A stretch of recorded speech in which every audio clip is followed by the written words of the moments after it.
Hello बच्चों, कैसे हैं आप सब। उम्मीद है आप सब अच्छे होंगे, ठीक होंगे। तो आज हम आपको पढ़ाने वाले हैं शब्द रचना के बारे में, यानी कि शब्दों का निर्माण कैसे होता है। सबसे पहले देखेंगे शब्द का अर्थ क्या होता है, यानी कि शब्द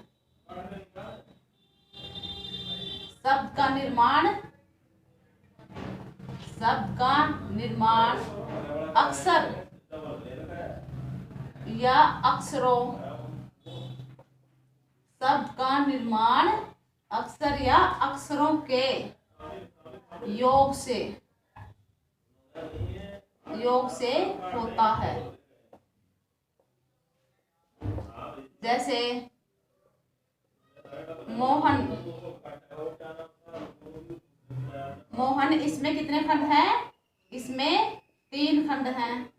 इसमें 3 खंड हैं, यानी के भाग हैं। कौन से हैं? मो, है और न। यानी कि शब्दों का निर्माण किससे होता है? अक्षर या अक्षरों के योग से होता है। जैसे मोहन, इसमें कितने खंड हैं, यानी कि कितने भाग हैं? 3 है। मो, है, न। इसका मतलब क्या हो गया? ये तीनों को एक साथ जोड़ा जाएगा तभी इसका सार्थक अर्थ निकलेगा। यानी कि तीनों को जोड़ने से ही क्या बन जाएगा? मोहन। अगर इसके खंडों को अलग अलग कर दिया जाए तो इसका कोई सार्थक अर्थ नहीं रह जाता। इसी प्रकार कुछ शब्दों का सार्थक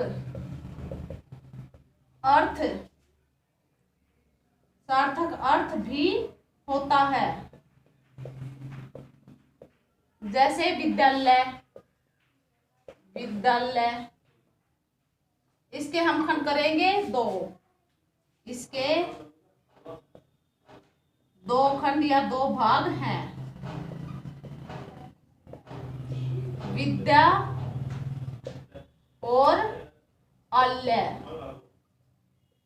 विद्यालय के कितने खंड किए हैं हमने? 2। विद्या और अल्य, इन दोनों का क्या है? सार्थक अर्थ है। और मोहन का कोई सार्थक अर्थ नहीं था।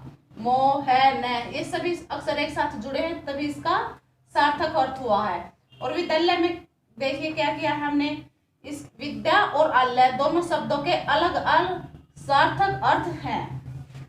इससे आगे बताएंगे हम शब्द की रचना के बारे में। अभी हम आपको बताएंगे रचना के आधार पर, यानी कि शब्द रचना के आधार पर कितने प्रकार के होते हैं। शब्द रचना के आधार पर 3 प्रकार के होते हैं। कितने प्रकार के होते हैं? 3 प्रकार के होते हैं। कौन से होते हैं? रचना के आधार पर शब्द कितने प्रकार के होते हैं? 3। नंबर 1 रूढ़, नंबर 2 यौगिक। नंबर 1 रूढ़, नंबर 2 यौगिक, नंबर 3 योग रूढ़। तो क्या हो गया? रचना के आधार पर शब्द कितने प्रकार के हो गए? 3 प्रकार के, रूढ़, यौगिक और योग रूढ़। सबसे पहले हम आपको रूढ़ के बारे में बताते हैं कि रूढ़ शब्द क्या होते हैं। देखिए, रूढ़ शब्द ये वे शब्द हैं, अगर इसके खंड कर दिए जाए, यानी कि टुकड़े कर दिए जाए, जिनके टुकड़े या खंड करने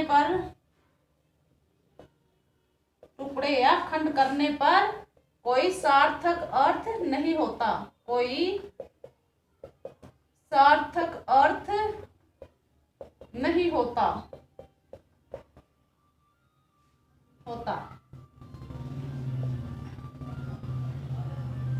इन्हें क्या कहा जाता है? इन्हें मूल शब्द भी कहा जाता है। इन्हें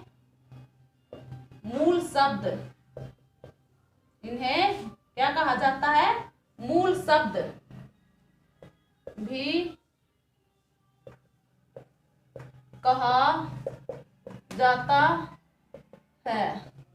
देखिए, जैसे नाक, कान, हाथ, नीला, पीला आदि। यानी कि देखिए हमने क्या बताया है आपको, रचना। शब्द रचना के आधार पर कितने प्रकार के होते हैं? 3 प्रकार के होते हैं। नंबर 1 रूढ़, यौगिक और योग रूढ़। सबसे पहले रूढ़ के बारे में जानते हैं। रूढ़ क्या होता है? ये वे शब्द हैं जिनके टुकड़े या खंड करने पर कोई सार्थक अर्थ या सार्थक मतलब नहीं निकलता।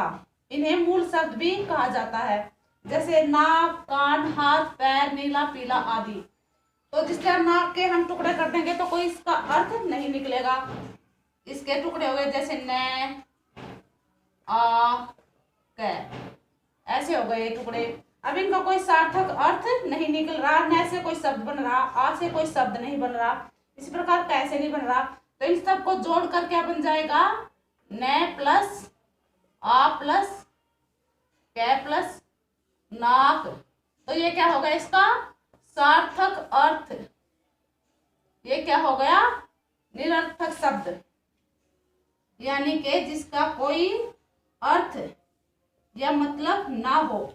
इस प्रकार खंड के टुकड़े होने पर जो अर्थ नहीं निकलते वो क्या होते हैं? निरर्थक शब्द। और जो खंडों को जोड़ने पर या टुकड़ों को जोड़ने पर सार्थक अर्थ को प्रयोग करते हैं उन्हें क्या कहते हैं? सार्थक शब्द। अब इससे आगे हम बताएंगे आपको यौगिक शब्द के बारे में। यौगिक शब्द का अर्थ है ये वे शब्द हैं जो दो शब्दों या दो से अधिक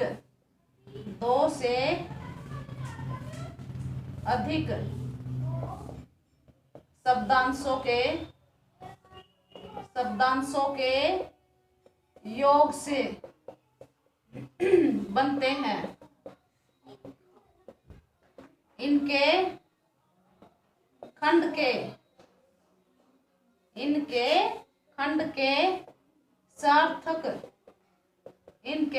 के सार्थक अर्थ होते हैं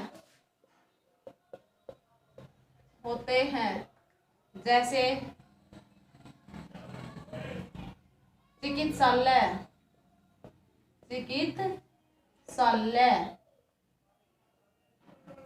चिकित्सा में कितने हो गए? 2 खंड करेंगे, जैसे चिकित्सा प्लस आलय। इसके कितने खंड हो गए? 2। चिकित्सालय के चिकित्सा और आलय, तो दोनों के अर्थ सार्थक है, यानी कि किसी अर्थ को पूर्ण रूप से ये प्रकट कर रहे हैं। ठीक है। यौगिक शब्द वे शब्द हैं जो दो शब्दों या दो शब्दांशों से अधिक शब्दांशों के योग से बनते हैं। इनके खंड के सार्थक अर्थ होते हैं। जैसे चिकित्सालय है, चिकित्सा प्लस आलय, तो क्या बन गया? ये चिकित्सालय। इस यौगिक शब्द में हम मुख्य रूप से 2 शब्दों का प्रयोग करते हैं, उपसर्ग और। तो यौगिक शब्द में क्या किया जाता है? यौगिक शब्द में मुख्य रूप से 2 शब्दांशों का प्रयोग किया जाता है, उपसर्ग और प्रत्यय का। उपसर्ग और यौगिक शब्द में किन 2 शब्दों का प्रयोग किया जाता है? उपसर्ग और प्रत्यय का। उपसर्ग कौन से होते हैं? जो किसी भी शब्द के शुरू में लगकर उसका प्रयोग देते हैं, जैसे वी और अनु। और प्रत्यय में क्या होता है?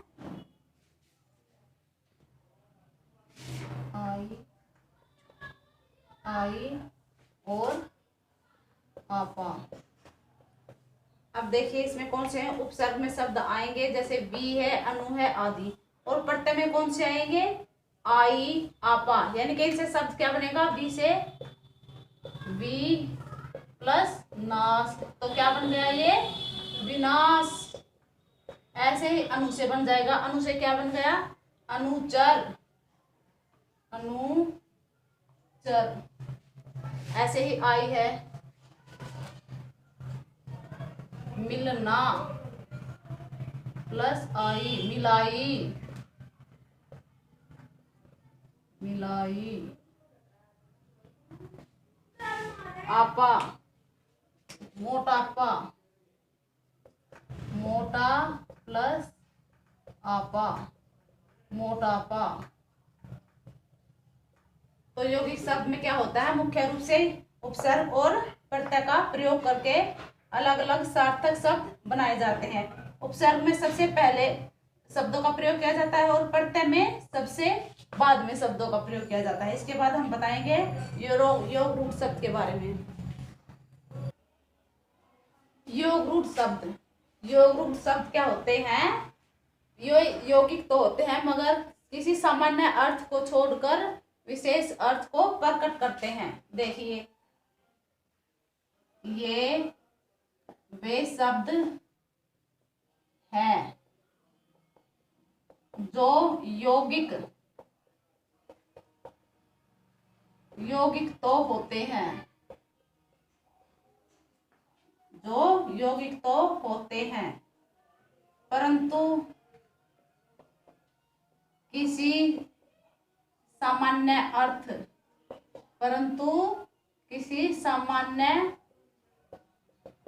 को छोड़कर,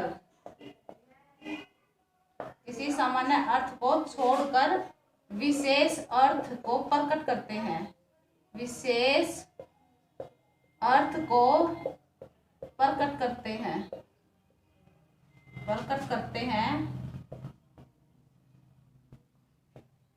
जैसे देखिए, जलज है, जलज, ये हो गया जलज, यानी कि जल प्लस ज। इसका अर्थ क्या हो गया, जल का मतलब है पानी और जय का मतलब है उत्पन्न होना या पैदा होना। इसका अर्थ हो गया जलज। जलज का मतलब क्या हो सकता है कि पानी में पैदा होने वाले कोई भी घास या सीपे आदि हो सकती हैं। लेकिन जलज का विशेष अर्थ किस रूप में प्रयोग किया गया है, कमल के रूप में। विशेष अर्थ के रूप में इसका प्रयोग कमल, किसमें लिया गया है, कमल के रूप में। विशेष अर्थ में इसका प्रयोग किस रूप में लिया गया है, कमल के रूप में।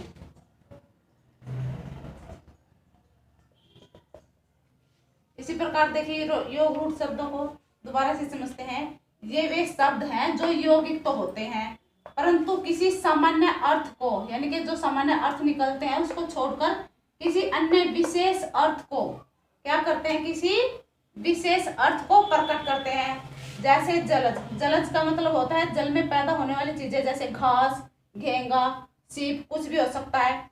लेकिन जलज का विशेष अर्थ के रूप में क्या प्रयोग किया गया है, इस रूप में मान्यता मिली है इसे, जलज को कमल के रूप में। तो इस प्रकार योग रूट शब्द का अर्थ हुआ वे शब्द जो किसी विशेष अर्थ को प्रकट करते हैं, सामान्य अर्थ को छोड़कर विशेष अर्थ को प्रकट करते हैं।